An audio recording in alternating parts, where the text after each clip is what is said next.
I get a knock at the door, and here, two guys in a suit. I'm from the FBI.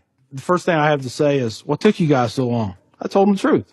I was going to make my own IED, and I was going to set across the Islamic Center over in a bank's parking lot, and I was going to dial it in and just watch the show.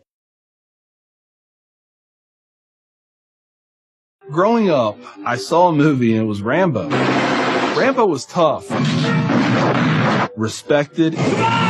He had intestinal fortitude. I said, that's what I want to do. I went off and joined the Marine Corps. I wanted the action. The first time I got shot at, I remember looking at my watch and I says, man, this time last year I was in English class. I fought several times in the Middle East, Desert Shield, Desert Storm, South America, Philippines, Somalia.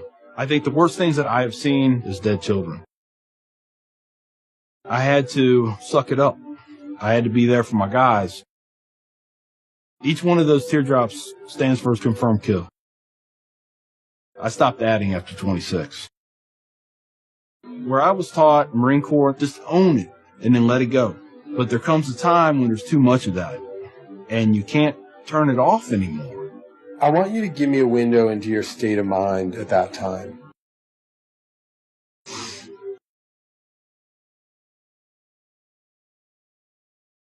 One time, my wife and I went to a DSW, and I saw in the distance these two women in black burqas in my store. I cried as I prayed for enough strength to go over there and break both their necks.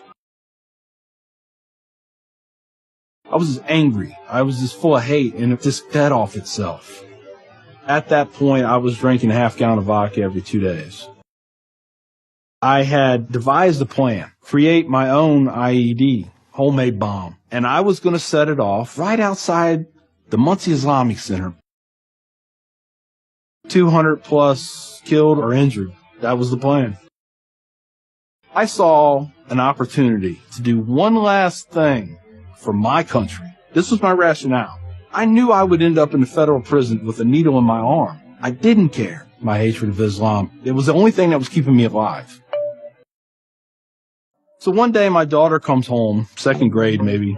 She was telling me about this little boy who sat across from her. His mom came to get him. She said she had scarves on her, and she had a dress all the way down to her feet, and you couldn't see her on nothing but her eyeballs. At that point, I snapped. Started spewing things out of my mouth that should never be said in front of children or anything.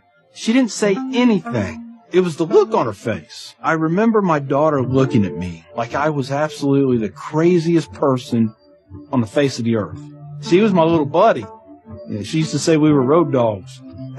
I know I saw it in her eyes. I made her question that love. And that's when a light bulb came on. I decided to give the people of this community one more chance.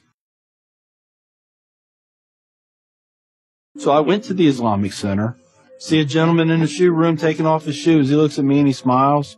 He said, "Can I help you?" And I said, "Yeah, I want you to teach me about Islam." So he went and he gave me a Quran. "Read this. Come back when you have questions." So I did. And I would see things in the book. I'd be like, there it is. I got them right there. Explain that to me. And they would. This was a kind of awakening. Long story short, 8 weeks after that first day I stepped into the Islamic Center, I became a Muslim.